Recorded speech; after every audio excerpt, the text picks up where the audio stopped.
Part 4. You will hear an anthropology student giving a presentation on spiral path designs known as labyrinths.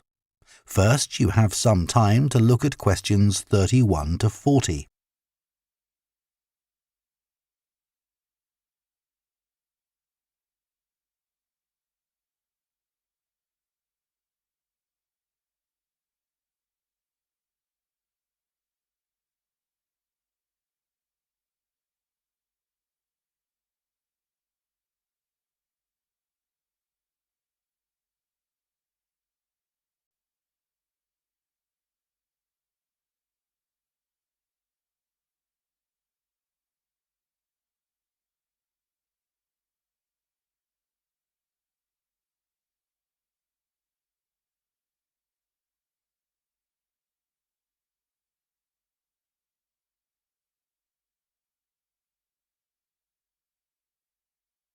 Now listen carefully and answer questions 31 to 40.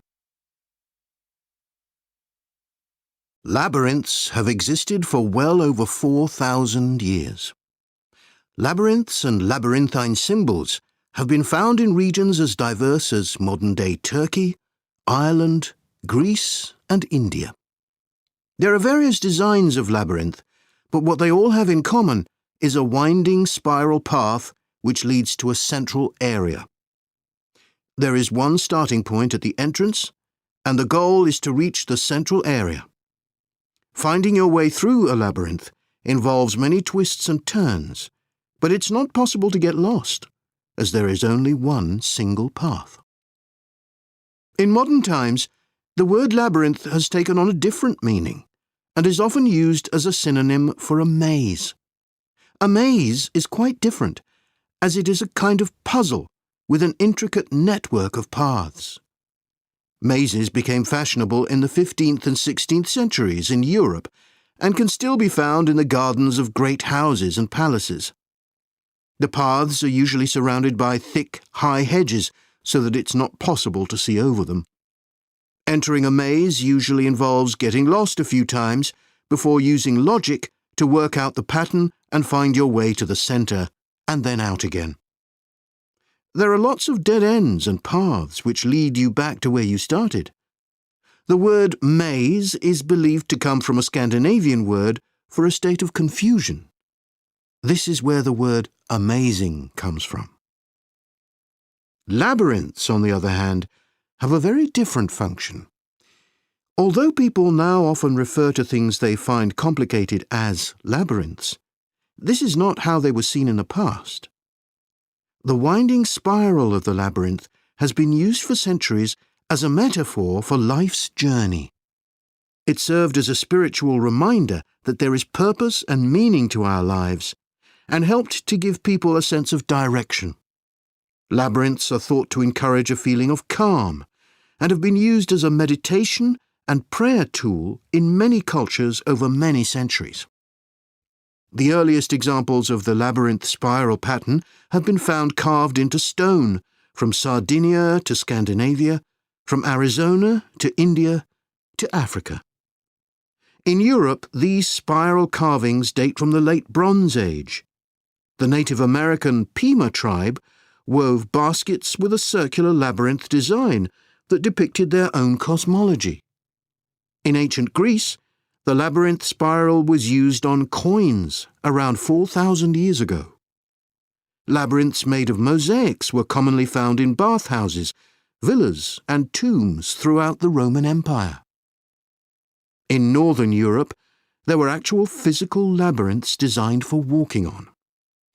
These were cut into the turf or grass, usually in a circular pattern.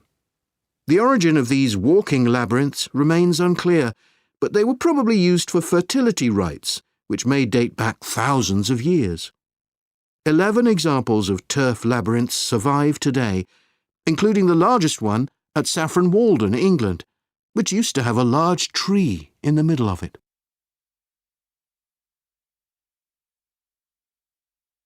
More recently, labyrinths have experienced something of a revival.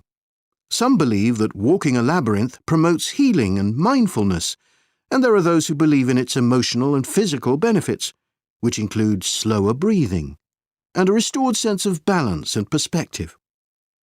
This idea has become so popular that labyrinths have been laid into the floors of spas, wellness centres, and even prisons in recent years. A pamphlet at Colorado Children's Hospital informs patients that walking a labyrinth can often calm people in the midst of a crisis. And apparently, it's not only patients who benefit. Many visitors find walking a labyrinth less stressful than sitting in a corridor or waiting room. Some doctors even walk the labyrinth during their breaks. In some hospitals, patients who can't walk can have a paper finger labyrinth brought to their bed. The science behind the theory is a little sketchy, but there are dozens of small-scale studies which support claims about the benefits of labyrinths. For example, one study found that walking a labyrinth provided short-term calming, relaxation and relief from anxiety for Alzheimer's patients. So what is it about labyrinths that makes their appeal so universal?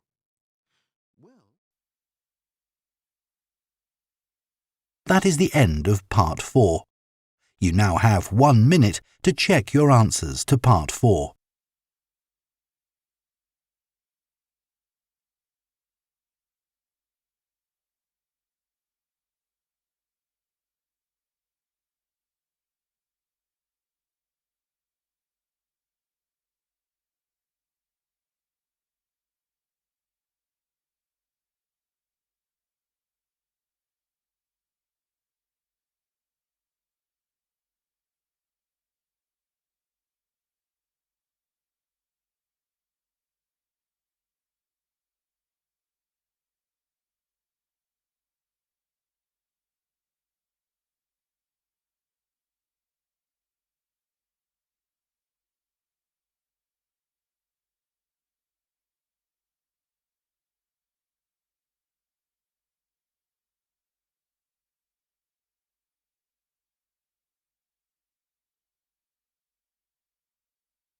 That is the end of the listening test.